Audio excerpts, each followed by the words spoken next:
আসসালামু আলাইকুম, সবাই কেমন আছেন? আল্লাহর আশিস রহমতে আমরা অনেক ভালো আছি। চলে আসলাম বরাবরের মতো নতুন একটা ভিডিও নিয়ে। আজকে আপনাদের দেখাবো নতুন একটা খাবারের রেসিপি।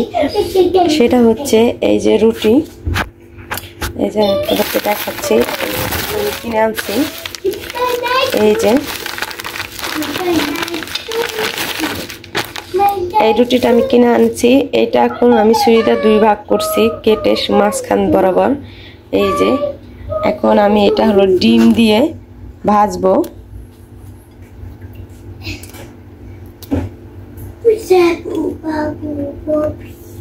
এই যে ডিম দিয়ে মাখায় নিলাম। আর এই যে হলো সসেস। সসেস বলতে যে মুরগির মাংস যেটা গলানো থাকে, এই যে এই কৌটার ভিতরে থাকে এই যে মুরগির মাংস। এটা আমি কেটে বের করে পিস করে নিয়েছি। এই যে এখন আমি এটা দুইটাই ভাজবো। প্রথমে ডিম দিয়ে রুটিটা ভাজবো, আর ওইটা শুধু তেলে ভাজবো।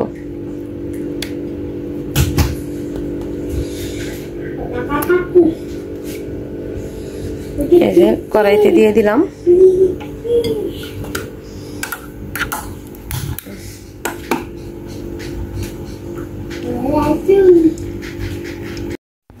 তো ওই যে সেই রুটি ভাজা হয়ে গেল।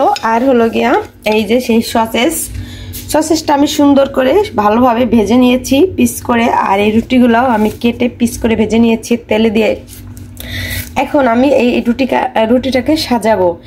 এইটা আপনার বাচ্চাদের স্কুলের জন্য টিফিন তৈরি করতে পারেন, বাচ্চাদের সকালের নাস্তা, বিকালের নাস্তা, অথবা বড়দের জন্য সকালে যারা করেন ঝটপট নাস্তা তৈরি করে খাবেন, তাদের জন্য এটা অনেক ভালো। এই যে আমি এখন দিয়ে দেব সস।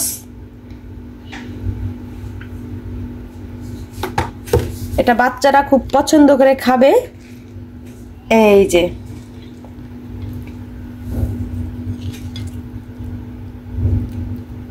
হয়ে গেল আমার ঝটপট নাস্তা তৈরি।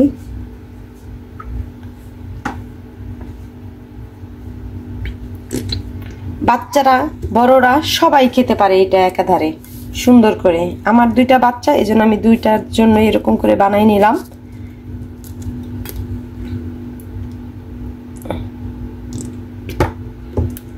এই যে আমার বাচ্চাগুলো এগুলো পছন্দ করে, এই জন্য আমি এইভাবে এই নাস্তাগুলো। এটা বাচ্চার স্কুলের টিফিন হিসেবেও খাইতে পারবে, এটা বাচ্চারা বিকেলে নাস্তা হিসেবেও খেতে পারে, সকালে নাস্তা হিসেবেও খেতে পারে, আবার বড়দেরও সকালে নাস্তা হিসেবে খেতে পারে। তো সবাই ভালো থাকবেন, সুস্থ থাকবেন, আর ইরা ব্লগের সাথেই থাকবেন। আল্লাহ হাফেজ।